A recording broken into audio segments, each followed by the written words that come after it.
Right now our opponent has 1, 2, 3, 4. So they could triple block, and on the board it would trade, right? But we have this trick up our sleeve with this instant, so we'll attack in to see if they choose to block. They do. So now with that information, we can go ahead and cast our instant to gain our advantage over our opponent. We kill all 3 of their creatures, and our 4/4, actually 5/5 reach with vigilance creature sticks around. This is where I would emphasize to try to cast your cards in your second main. So we're going to attack in to see how our opponent responds, and we have an instant that we can choose to use if they offer a block on our 4/4 here. Keep our creature alive. They choose to do nothing. So with no blocks on the stack, we can also do this to just close out the game. So we give that creature +1/+1, and then we do 10 points of damage, which is lethal. Hey there, Cons. We're going to do something a little bit different today. We're going to play through the color challenges, and this video will be on green. So I'm just going to step through the challenge and try to, bolster the lessons they're trying to teach you in these tutorials. Alright, so they got a 1/2 cat. So we have access to 2 mana. We can either play an Elysian Caryatid or an Elysian Caryatid. Alright, so they're playing out some priests. Gains life. They put a +1/+1 counter on this creature. This is a 1/2. We have a 1/1. That is not a favorable block, so we will elect not to block. Alright, so with this information, we have 3 forests, and then we also have what we call a mana dork. We can add a color of it, add 1 mana of any color. That'll be green.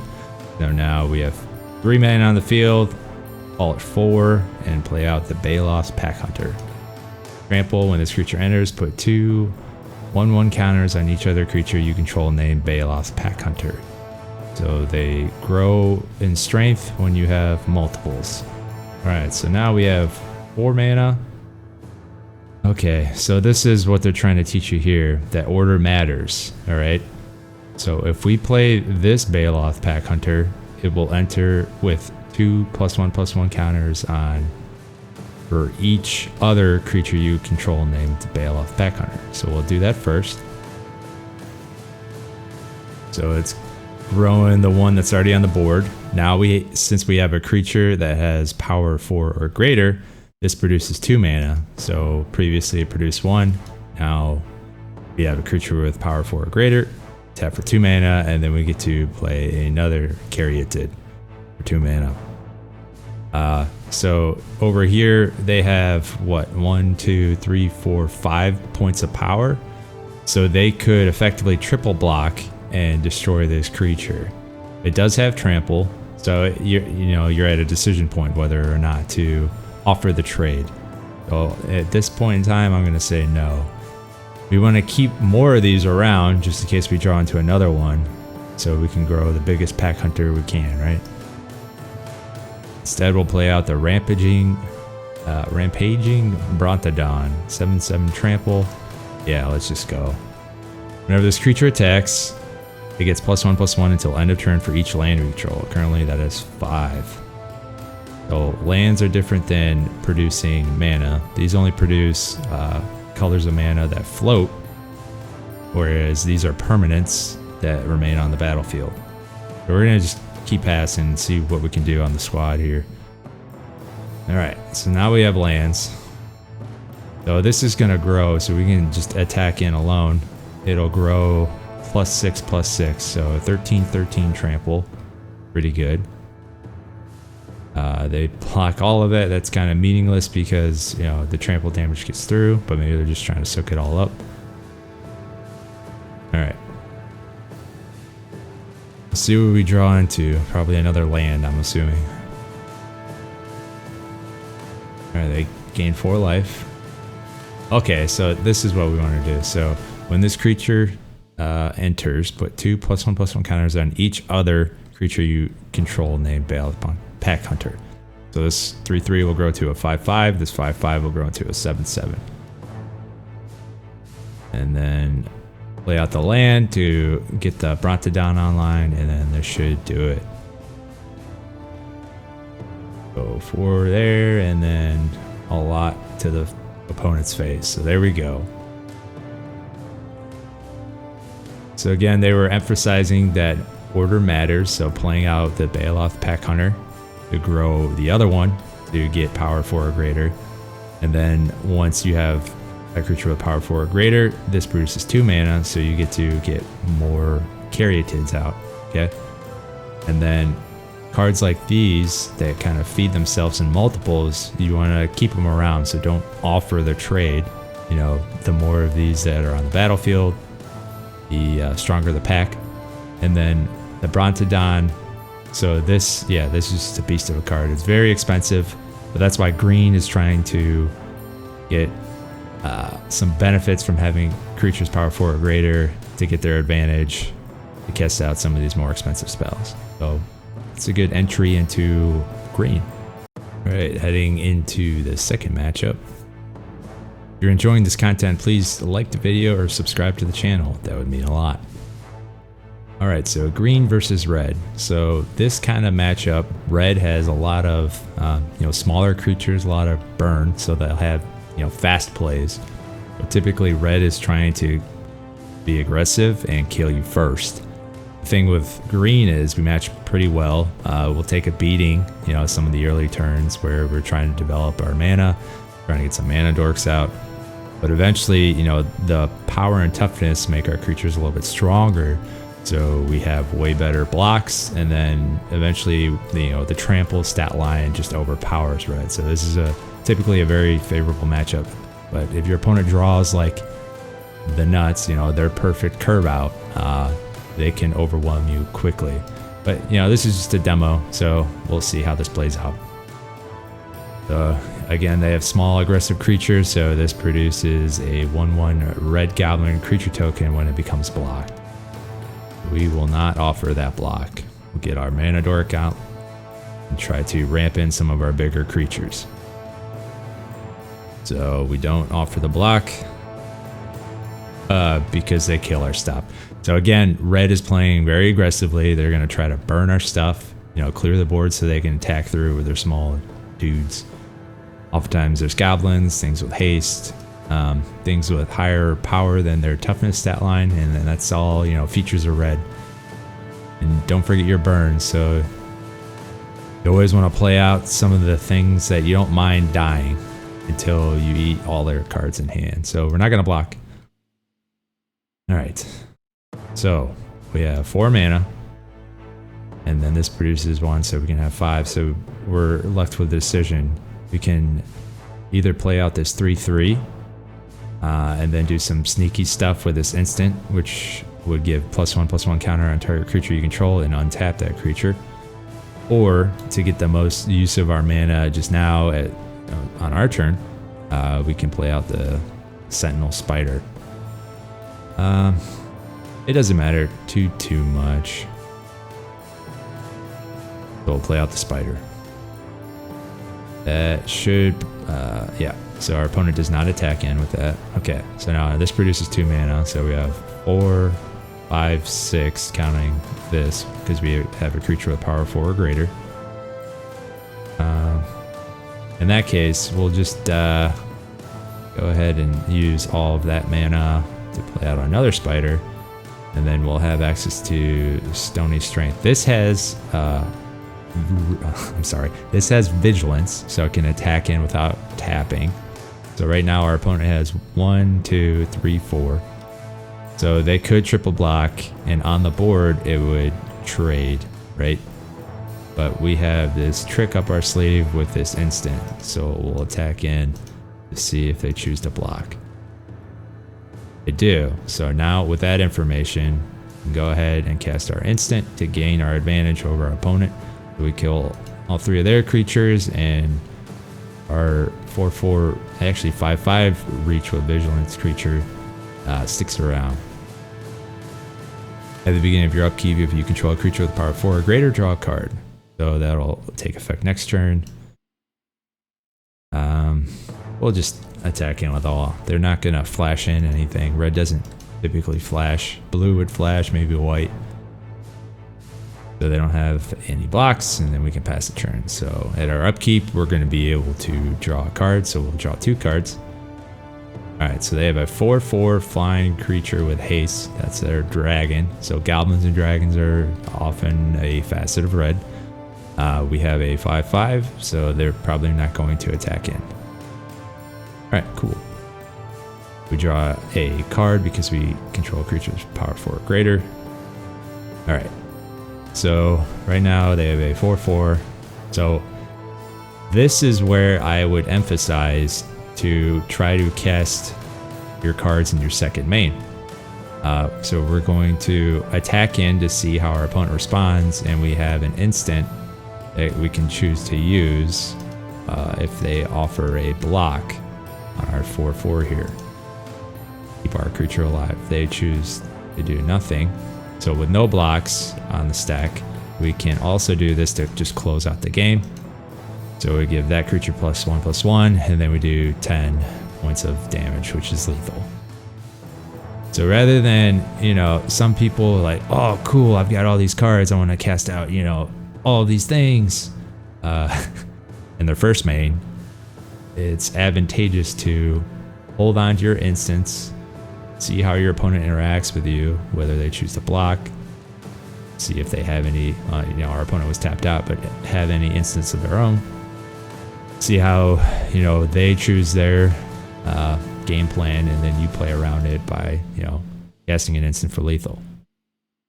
So that is some green lessons there for you against red. So blue likes to fly, and they like to bounce, and they like to counter.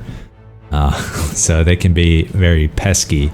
What you want to do is not get frustrated, right? So they'll try to disrupt your game plan by, bouncing some of your ramp, your mana creatures, or they might bounce some of your more expensive spells, but you have to recast it later. So it can be a very much, tempo matchup. You just gotta stay the course. So fortunately, we have a 1-drop. So some level of interaction. I forget what's in this deck, but your opponent might, if you have 3 and a green and you choose to put a 1/1 counter on this creature, they might in response bounce it. So it would effectively waste your mana for your turn.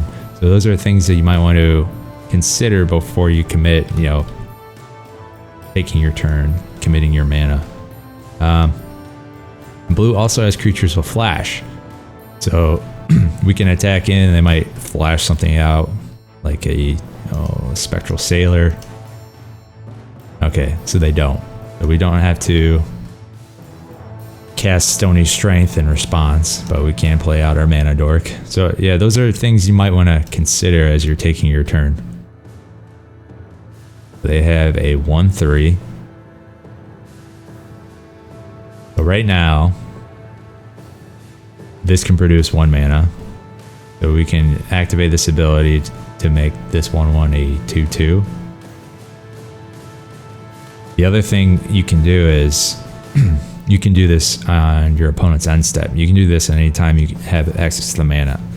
So to kind of play and match the vibe of blue. So blue's trying to do cast spells on your turn, or flash in stuff. You can in response do some shenanigans of your own. So we'll choose that line of play and just pass the turn. And then we'll put a stop on our opponent's end step. So here's the flyer. So they're probably going to attack in. So with this information, we can, in response, put a 1/1 counter on this before declaring blocks. So we'll do that. So now this 2/2 can favorably block this 1/3. And we absorb that 1 point of damage. Our creature blocks and defends us. Okay. So this is repeatable. That's something to keep in mind. We have access to 3, 4, 5 mana.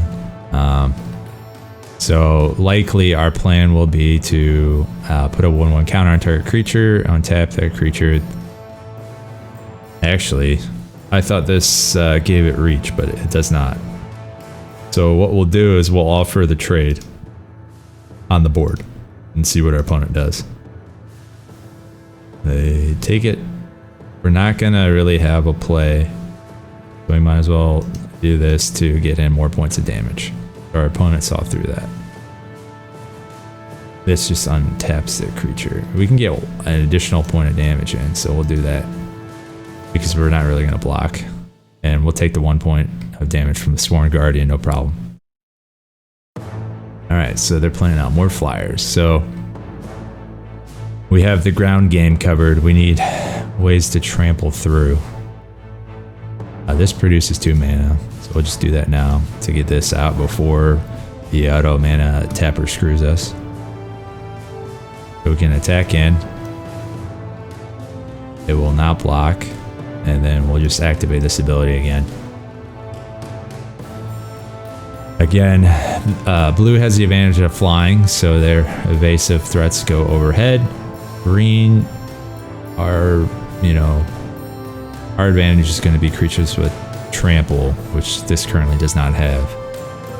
So we're going to be taking lots of damage here. Alright. Now we do have access to 7 mana. Let's attack in first before we cast that in our second main. So that gets through. Oh, shoot. Yeah, that wasn't lethal. Well, we'll cast this now. So we still have access to these 2 spells. So we might be able to trick our opponent into attacking in with their ground bound. No, we're not, because we have a 7/7. Yeah, they have a lot of flyers here. Well, that's 8 points of damage. You go to 5.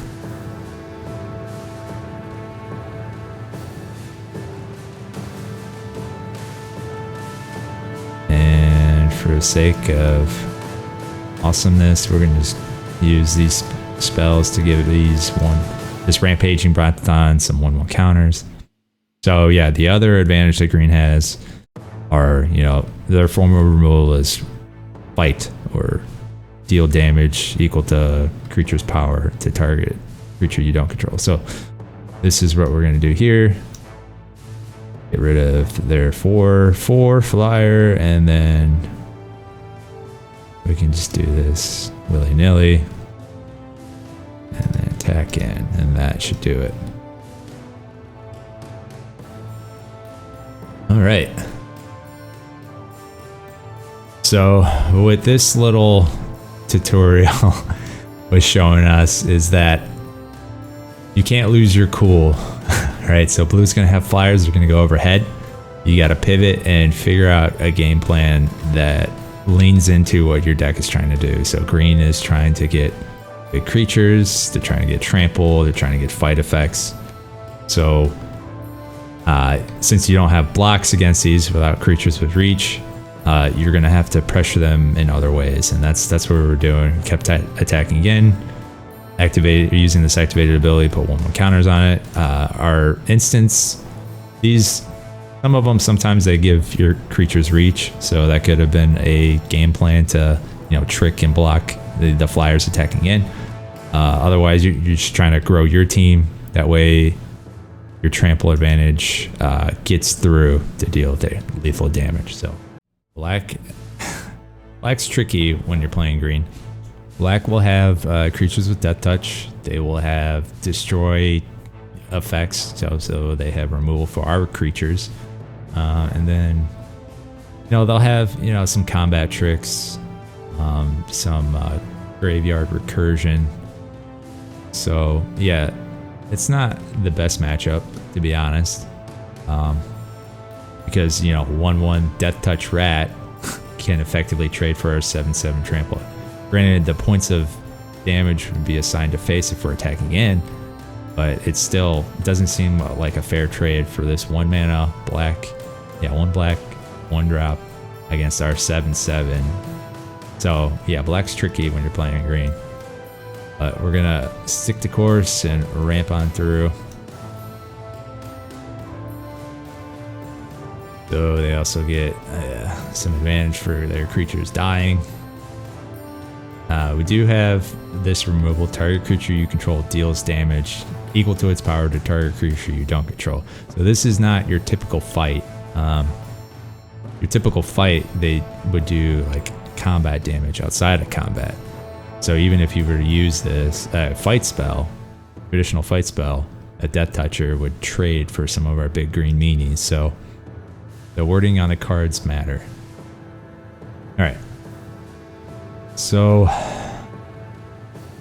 this is also at sorcery speed. So we'll attack in because it's a 3/3 trample.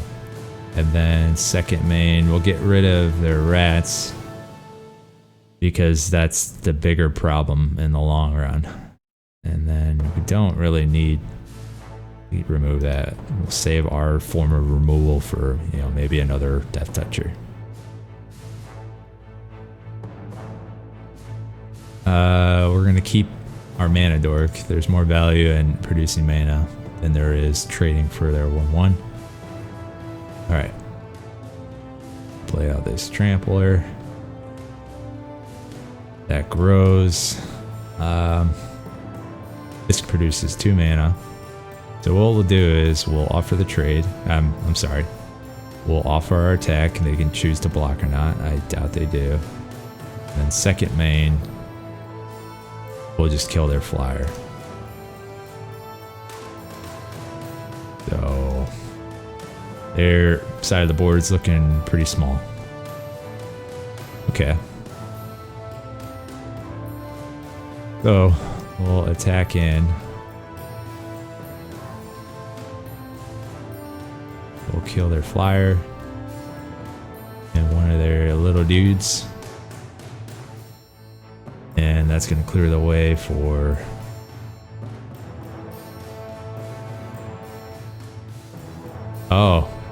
the order matters. I forgot I would leave the battlefield. So the mistake I made there was I should have cast the Rampaging Brontodon before offering that Hunter as a trade, but we'll just play it now.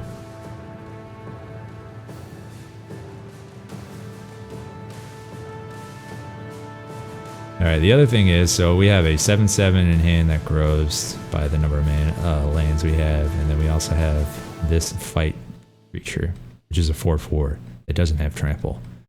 So you're kind of in a state where you can withhold information. You don't have to play these out. Your decisions matter and how your opponent interacts with you. So what we could do is offer to swing in with a 3/3. And they choose to block with their 1/1 Death Touch. So that clears the way for our bigger 7/7 Trample Boy. So this is the fight spell. When 2 creatures fight, please, each deals non-combat damage equal to its power to the other. So the way that Death Touch is written, any amount of damage a source with Death Touch deals to a creature is enough to destroy it. The traditional fight, a 1/1 Death Toucher would trade with this 4/4 on that effect.